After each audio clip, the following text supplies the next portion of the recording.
ก่อนนี้เราอาจเคยได้ยินข่าวการติดโซเชียลของเด็กๆแต่ทุกวันนี้เรื่องใหญ่ภายในบ้านของเราหลายคน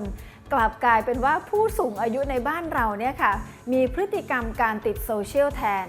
ชนิดนั่งไถจอทั้งวันจนลูกหลานหลายคนเนี่ยแอบกังวลว่าจะถูกหลอกได้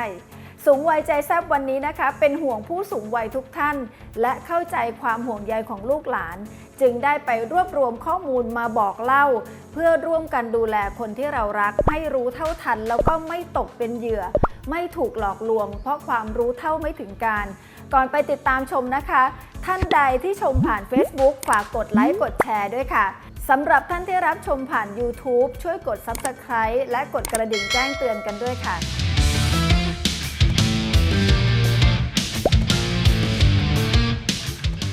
มือถือในปัจจุบันถูกพัฒนาให้ฉลาดมากขึ้นนะคะมีระบบต่างๆที่อำนวยความสะดวกให้มากขึ้นทำให้ผู้สูงอายุสามารถสื่อสารได้มากกว่าการพูดคุยทั้งการส่งรูปภาพคลิปวิดีโอแถมยังนำไปพบกับเพื่อนใหม่ๆที่เจ้าตัวเองก็อาจไม่ทราบได้เลยว่าเพื่อนใหม่นั้นมีพื้นเพเป็นอย่างไรมีข้อมูลจริงอย่างที่แสดงเอาไว้หรือไม่แสดงให้เห็นว่ากลุ่มผู้สูงวัยเป็นผู้ใช้โซเชียลมีเดียที่ต้องได้รับการดูแลอย่างใกล้ชิดไม่แพ้วัยเด็กเลยทีเดียวเพราะผู้สูงวัยมักถูกข้อความบนโลกออนไลน์หลอกได้ง่ายๆทั้งยังมีอารมณ์ร่วมไปกับเรื่องราวของคนอื่นที่ถูกส่งต่อมาโดยขาดวิจารณญาณค่ะอันตรายที่แฝงมากับการติดโซเชียลของคนสูงวัยมีอะไรบ้าง 1. ติดกับดักข่าวปลอมหรือเฟกนิวส์ 2. โดนหลอกลวงง่าย 3. พร้อมที่จะแชร์ทุกอย่าง 4. เป็นเหยื่อการตลาดออนไลน์ทั้งนี้ข้อมูลจากผลวิจัยของมหาวิทยาลัยนิวยอร์กและพรินสตันพบว่าคนวัย 65 ปีขึ้นไปมีแนวโน้มแชร์ข่าวปลอมหรือเฟกนิวส์มากที่สุดโดยมี 2 ทฤษฎีมารองรับได้แก่ 1. คนรุ่นเบบี้บูมเมอร์ไม่ได้เกิดมาพร้อมเทคโนโลยีจึงเข้าสู่โลกดิจิทัลช้ากว่าวัยอื่นทำให้รู้ไม่เท่าทันโซเชียลมีเดีย 2. ความสามารถในการรับรู้หรือกลั่นกรองข่าวสารลดน้อยลงตามอายุที่มากขึ้น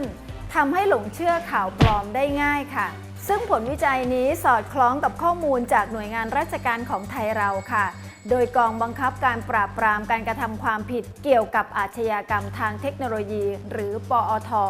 ซึ่งระบุไว้ว่า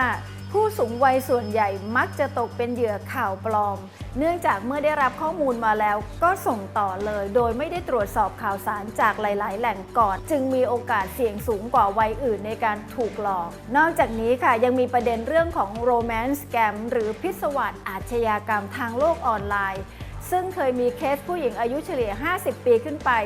ถูกชาวต่างชาติหลอกเอาเงินโดยใช้ความรักเป็นเครื่องมือมาทำให้หลงรักและก็มีถูกหลอกลวงในประเด็นเรื่องของการรับประทานสิ่งนั้นสิ่งนี้แล้วจะทำให้หายป่วยก็มีคนหลงเชื่อเป็นจำนวนมากเช่นกันค่ะฉะนั้นต่อไปนี้สูงวัยท่านใดอยากรู้ว่าข่าวไหนจริงข่าวไหนปลอมเราขอแนะนำให้ท่านเข้าไปตรวจสอบที่เว็บไซต์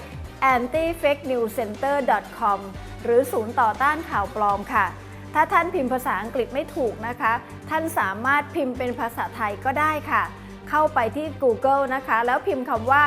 ศูนย์ต่อต้านข่าวปลอมนี่ก็จะเป็นอีกช่องทางหนึ่งที่ทุกท่านสามารถเข้าไปตรวจสอบได้ว่าข่าวไหนจริงข่าวไหนเท็จค่ะ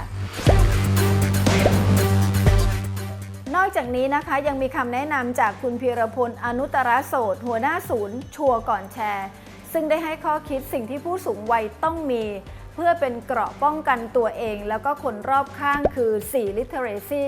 ซึ่งในที่นี้เราขอแปลง่ายๆนะคะว่า4ด้านที่ควรตระหนักรู้ได้แก่ 1. Digital Literacy ตระหนักรู้ด้านสื่อดิจิทัลตระหนักไว้เสมอนะคะว่าใครก็สามารถสร้างข้อมูลได้และมีความเป็นไปได้เสมอว่าอาจเป็นข่าวสารที่ไม่เป็นความจริงนอกจากนี้แล้วยังต้องเข้าใจธรรมชาติของแพลตฟอร์มดิจิทัลเพื่อที่จะระบุความผิดปกติได้ค่ะ 2. Health Literacy ตระหนักรู้ด้านสุขภาพ